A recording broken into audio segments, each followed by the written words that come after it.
Subscribe कीजिए F study class channel को और बेल आइकन को दबाइए लेटेस्ट वीडियो सबसे पहले देखने के लिए। हेलो स्टूडेंट्स, चलिए आज हम कक्षा 8 गणित एनसीईआरटी बुक है जिसका चैप्टर नंबर 8 है और उसका नाम है राशियों की तुलना। प्रश्नावली है 8.3। तो इसका हम प्रश्न नंबर 2 सरल करेंगे इस वीडियो में। पीछे वाली वीडियो मैंने आपको प्रश्न नंबर 1 है वो बता दिया था। अगर वो वीडियो आपको देखनी है तो डिस्क्रिप्शन में और आई बटन पे उसका लिंक आपको मिल जाएगा, वहां से आप उस वीडियो को देख सकते हैं।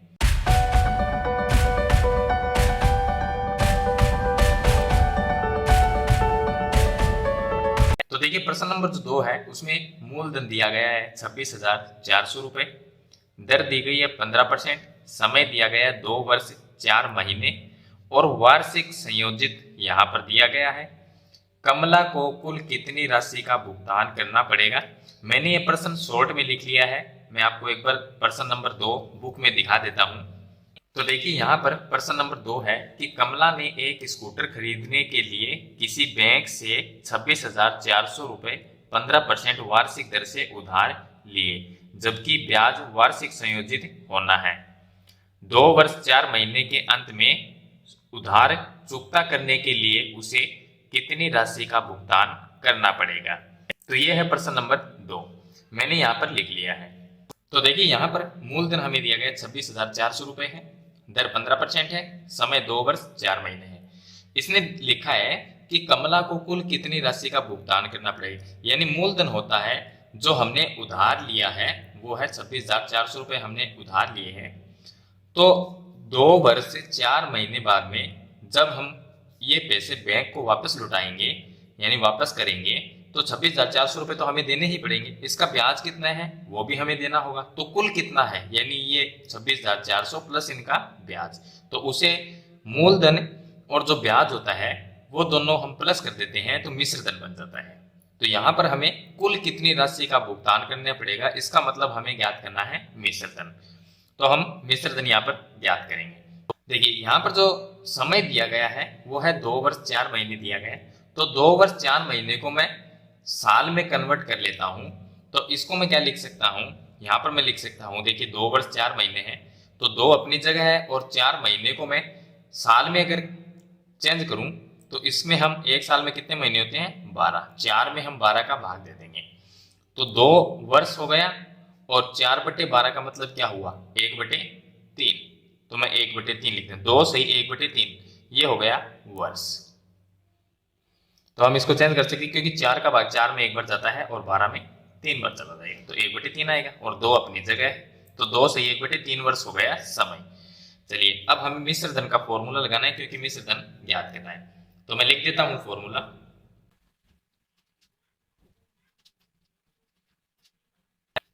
तो ये हो गया मिश्र धन का फॉर्मूला। मिश्र धन बराबर होता है मूलधन गुणा 1 प्लस दर बटे 100 और उसकी घात होती है समय।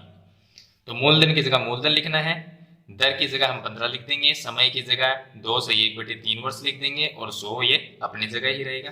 चलिए मैं इस फॉर्मूले में लिख देता हूं। तो मूलधन कितना है 26,400, वो मैंने लिख दिया। उसके बाद में 1 प्लस दर है 15%, तो मैं लिख देता हूँ 15 बटे लिख देता हूँ 100 और समय जो है वो है 2 से 1/3, तो मैं लिख देता हूँ 2 से 1/3 वर्ष। अब 2 वर्ष है और 1/3 भी वर्ष है, 2 को मैं अलग लिखूंगा और 1/3 को मैं अलग लिखूंगा। तो मैं इसको इस तरह से लिख सकता हूँ, ये हो गया 26,400 और गुणा में इसके मैं लिख दूंगा, ये देखिए यहाँ पर जो 1 प्लस 15/100 है इसके ऊपर मैं 2 अलग लिख दूंगा और इधर मैं लिखूंगा तो मैं ये लिखूंगा 1 प्लस 15 गुणा में लिखेंगे 1/3 और बटे लिखेंगे 100, क्योंकि यहाँ पर जो 2 है वो तो हमने यहाँ पर लिख दिया इसके ऊपर, और जो 1/3 है फिर से ये लिखना है, ये फिर से लिखेंगे तो 1/3 है वो ऊपर नहीं लिखेंगे, 15 गुणा में 1/3 लिखेंगे क्योंकि ये बट्टे में है। ये जो वर्ष है 1/3 ये बट्टे में दिया गया है, अगर बट्टे में नहीं होता 1 होता 2 होता 3 होता तो हम इसके ऊपर ही लिख देते, तो बट्टे में है इसका मतलब 15 जो दर दी गई है उसके साथ में गुणा कर देंगे। चलिए आगे 26,400 है, मैं लिख देता हूँ 26,400 गुणा। अब 1 प्लस 15/100 का मतलब क्या हुआ यहाँ पर हम लघुत्तम लेके सरल करेंगे तो ये आएगा 115/100 और यहाँ पर मैं 2 लगा देता हूँ। यहाँ पर क्या आएगा, ये आएगा 1 प्लस, देखिए 3 का भाग इसमें चला गया 5 बार, तो 1 प्लस 5/100 ये आ जाएगा। फिर से मैं लिख देता हूँ 26,400 और इसके गुणा में यहाँ पर जो ये ब्रैकेट है इसके ऊपर 2 लगा हुआ है, इसका मतलब इसको 2 बार लिखना है, तो मैं लिख देता हूँ 115/100। फिर से मैं लिख देता हूँ 115/100 और इसको मैं सरल करूंगा तो 100 यहाँ पर आ जाएगा, 100 प्लस 5 कितने होंगे, 105 होंगे, 105/100। अब इसको सरल कैसे करेंगे मैं आपको एक बार बता देता हूँ। देखिए 1 प्लस 5/100 इसको सरल करना है तो इसके नीचे मैंने 1 लिख लिया, इसका हम क्या लेंगे, लघुत्तम, तो यहाँ पर लिख दिए 100। 1 का भाग 100 में कितनी बार गया, 100 बार, 100 को 1 से गुणा किया कितना आया 100, प्लस 100 का भाग 100 में कितनी बार गया, 1 बार, और 1 को 5 से गुणा करेंगे तो क्या आएगा 5। अब 100 प्लस 5 कितना हुआ, 105 हो गया, और बटे क्या आ गया 100। तो ये चीज मैंने यहाँ पर लिखी है, तो देखिए 105/100 मैंने यहाँ पर लिखा है। चलिए अब सरल कर लेंगे इसको, तो मैं यहाँ से 2 जीरो है, इससे ये 2 जीरो काट देता हूँ, या आप ऐसा कर सकते हैं कि इसमें 5 का भाग देंगे, इसको 2 जीरो ही रहने देते हैं, ऐसे लिख देता 26,400 गुणा। अब देखिए 115 में 5 का भाग देंगे तो 23 बार जाएगा, और बटे 100 में 5 का भाग कितनी बार गया, 20 बार, फिर गुणा। यहाँ पर भी ऐसा हो जाएगा, दोनों संख्या 5 से कट जाएगी, तो 115 में 5 का भाग जाता है 23 बार, और 100 में गया 20 बार। 105 में देंगे तो 21 बार जाएगा 5 का भाग, और 100 में कितनी बार जाएगा, 20 बार। यानी ऊपर नीचे की जो संख्या जब हम भाग देते हैं तो एक ही संख्या का भाग देना है। ऐसा नहीं है कि 105 में हमने 5 का दे दिया और नीचे वाली संख्या में हमने 10 का दे दिया, नहीं, ऊपर 5 का दिया है तो नीचे भी 5 का ही भाग देना है। अगर ऊपर वाली संख्या में 10 का भाग देंगे तो नीचे वाली संख्या में भी 10 का ही भाग देंगे। चलिए ये हमारे पास में संख्या है। अब देखिए ये 2 जीरो से मैं 2 जीरो काट देता हूँ, यहाँ पर 2 का भाग मैंने 264 में दिया तो 1 3 2 132 आ गए, फिर मैं 2 का भाग इसमें दूंगा तो 66 आ गया। 132 में 2 का भाग कितनी बार गया, 66 बार। अब मैं गुणा कर लेता हूँ, अब एक बार और भाग देंगे हम, तो क्या करेंगे, इसमें मैं 2 का भाग दे देता हूँ, कितने आया 10, और इसमें मैंने 2 का भाग दिया, कितना आया 33। 33 23 23 और 21 इनको गुणा करके और नीचे 10 का भाग दे देंगे, तो हमारे पास में संख्या क्या रह गई, 33 रह गया, और गुणा में रह गया 23, फिर गुणा में 23, फिर इसके गुणा में 21, और बट्टे में क्या रह गया 10। ऊपर वाली संख्या को सभी को गुणा करना है और 10 का भाग देना है, तो हमारे पास में मिश्र धन आ जाएगा। चलिए मैं आपको बता देता हूँ।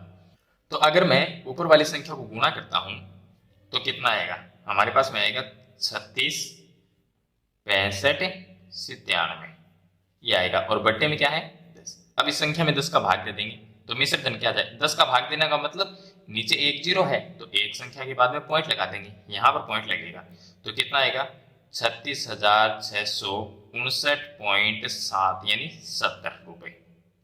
इतने रुपए का हमें बैंक को भुगतान करना पड़ेगा, यानी कुल राशि कितनी देनी पड़ेगी, 36,659.70 रुपए देने पड़ेंगे। तो ये आ गया हमारे पास में मिश्र धन आ गया, तो इसके सामने मैं लिख देता हूं मिश्र धन।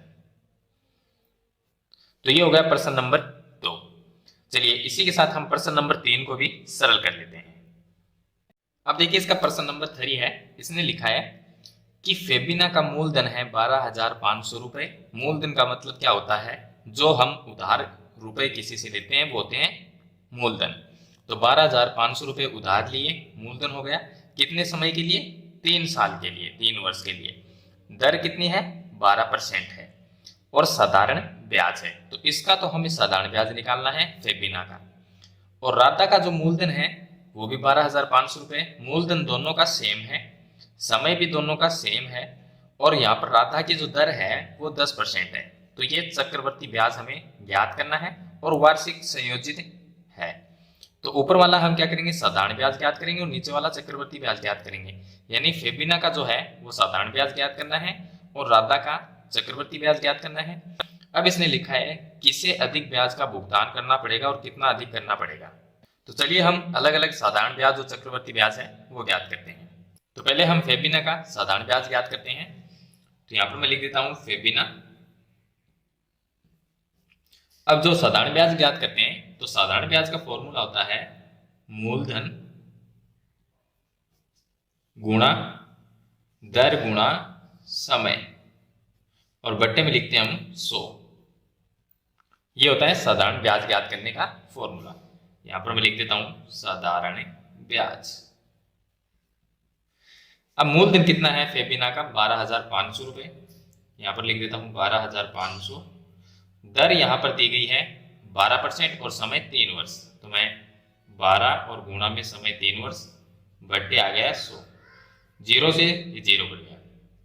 अब मैं गुणा कर देता हूं, ये हो गया 125 गुणा 12 को 3 से गुणा करेंगे 36।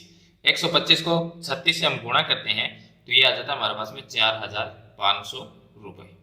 ये क्या है हमारे पास में साधारण ब्याज, यानी कि ब्याज आ गया फेबिना का। तो फेबिना जब 12,500 रुपए लेती है 3 वर्ष के लिए 12% दर से, तो उसका साधारण ब्याज आता है 4500 रुपए, यानी 12,500 पे उसे ब्याज लगेगा 4500 रुपए।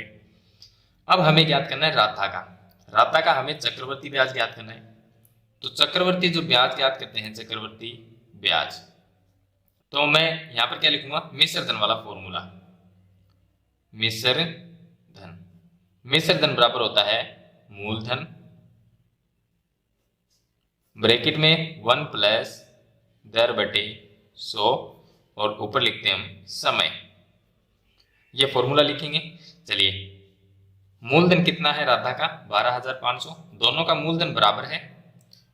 फिर लिखते हैं 1 प्लस दर कितनी है 10%, 10 बटे 100 और समय है 3 वर्ष, दोनों का समय बराबर ही है 3। लेकिन ये साधारण ब्याज है और ये चक्रवर्ती ब्याज है। अब इसको सरल कर लेते हैं तो ये हो गया 12,500। यहां पर मैं इसको सरल करूंगा ना 1 प्लस 10 बटे 100 को, तो ये 110 बटे 100 आएगा। तो मैं गुणा में लिख देता हूं 110 बटे 100 और यहाँ पर 3। अब 3 वर्ष है तो इस 110 बटे 100 को मैं 3 बार लिखूंगा, तो ये आ जाएगा 12,500 गुणा 110 बटे 100 गुणा 110 बटे 100, फिर से मैं लिख दूंगा 110 बटे 100। अब मैं 2 जीरो से ये 2 जीरो काट देता हूं, यहां से 2 जीरो से एक ये काट दिया और एक ये काट दिया, फिर 1 जीरो से एक ये जीरो काट दिया, तो ऊपर संख्या आ गई 125 गुणा 11 गुणा 11 गुणा 11, 11 गुणा 11 गुणा 11 और इसके बट्टे में आ गया 10। अब मैं सरल कर लेता हूं थोड़ा सा आगे। 125 को 11 गुणा 11 गुणा 11, यानी कि ऊपर वाली सभी संख्या को अगर मैं गुणा करता हूं तो ये आएगा 1,66,375 और बट्टे में आ गया 10। अब 10 का इसमें भाग दे देंगे तो ये आएगा हमारे पास में 16,637.50 ये आ जाएगा। तो यहाँ पर जो ब्याज है फेबिना का जो ब्याज है वो 4500 रुपए है और यहाँ पर मिश्र धन हमारे पास में 16,637.50, ये क्या है मिश्र धन है। तो अब हम निकालेंगे चक्रवर्ती ब्याज। क्या निकालेंगे ब्याज निकालेंगे किसका राधा का। तो ब्याज कैसे निकलेगा, ये मिश्र धन जो आया है 16,637.50, इसमें से माइनस करना है मूलधन। मूलधन क्या है 12,500, तो मैं 12,500 को माइनस कर देता हूं तो ये आ जाएगा हमारे पास में 4,137.50 रुपए।